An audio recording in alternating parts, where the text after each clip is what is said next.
Hey, welcome to the Curious Native Podcast. I'm your host, Huna Smalketian, and today we will be starting a new series, Natives in Television. In the series, we will be talking about different Native American characters throughout film and television, ones that I find interesting.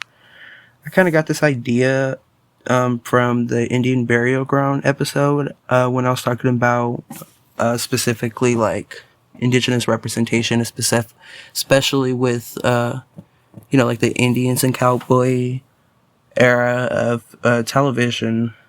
You would see, there would be natives on TV, but they usually weren't played by Native Americans, and that led me down a whole rabbit hole of Native American characters that were voiced and played by Native Americans. So that's what I'm going to be going through in the series, specifically characters characters that were played by natives. I'm going to be focusing less so on the actors, though, and more so on the characters and what they represent. I do believe the series, unless, one of them turn completely into, a full-on research-heavy episode, this is going to be about a mixed episode of opinion and research. The research part will specifically be in, who voiced the character, what episode did they first appear in, la-di-da-di-da-di. But, in today's episode of the podcast, we will be covering the topic of Native Americans in TV, like I said, specifically a famous animated character from the adult animated series King of the Hill. You all know him. We all either hate him or love him. The one, the only, John Redcorn. John Redcorn is a Native American character from the animated series King of the Hill, like I said. He was voiced by Native American actor Victor Aaron from 1996 to 97. I believe because he ended up passing away. I'm not quite sure. I would have to look that up. If I do find that out, I will put that in the description, probably with either, the link to whatever that is. But then he was voiced by Jonathan Joss, another Native American actor, all the way to 2009. John Redcorn is a character that I personally do not care much for, which is a sentiment I know others share as well, but I do want to make it 100% clear that I'm not going to sit here dissing the character the entire episode. I am going to point out his flaws, of course. I'm not going to take it completely easy on the character. I just wanted to make it clear that I do think there are likable qualities to the character. I do think his place in the show is interesting. He's a character that was there all the way from the pilot and was known as the New Age healer that Nancy would go to in a lot of the earlier episodes, which, was a cover for the fact that Nancy and him were having an affair that everybody else knew about, that ended up resulting in them having a kid, Joseph, which Dale thinks is his, but come on now. Throughout the series, John Redcorn expresses the sentiment that Dale stole his son, which, if you read in between the lines throughout a lot of the episodes that that comes up, it's quite clear that it's referring to the land. I mean, luckily for us, it isn't only subtextual. The character quite literally says it in many episodes, which I do enjoy, don't get me wrong. Hashtag land back. But I think there's this piece I'm gonna read from popmatters.com. It doesn't only talk about John Redcorn. It talks about, Hank's relationship with his neighbors, considering, they're Asian and they were the first non-white people to move into the neighborhood. this article does, it talks about that, but specifically it talks about John's, relationship with the show and his arc. And I do want to read it because I think it captures it kind of quite well. So, quote unquote, these are all I'm going to read it. Quote, throughout the series arc, John Redcorn serves as a representation of marginalized colonized Native American populations within modern American society, a population which endured unforgivable violence at the hands of European colonizers. Not only does John Redcorn embody the trauma of forgotten genocide, he is the sole Arlen remnant of a colonized people within what many literary theorists have labeled the colonial imaginary. Emma Perez, in her essay Queering the Borderlands, The Challenges of Excavating the Invisible and Unheard, describes the colonial imaginary in terms of the assertion that the United States has been circumscribed by an imagination steeped in unchallenged notions. She proposes as a direct challenge to residual racism and colonial ideology, a decolonial imaginary which can help us rethink history in a way that makes agency for those on margins transformative.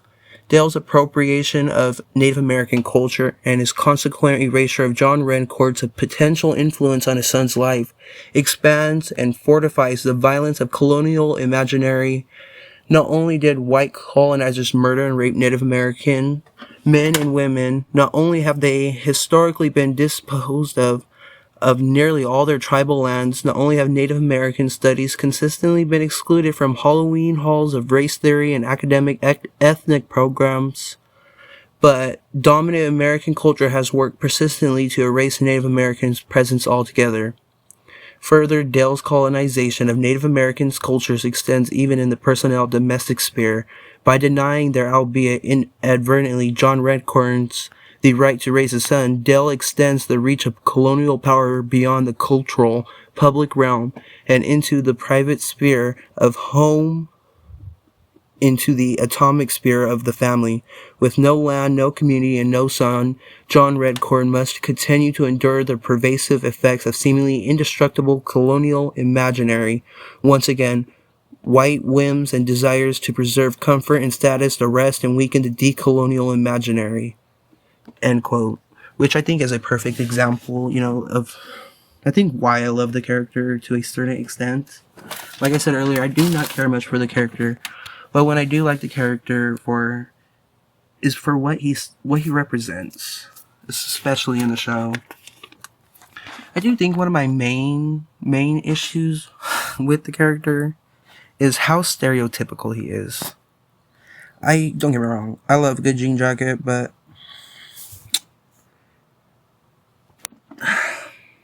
my main issue with this character is how stereotypical the character is, which should be obvious. I mean, they make the man a certified New Age healer, which, I mean, do I need to say more?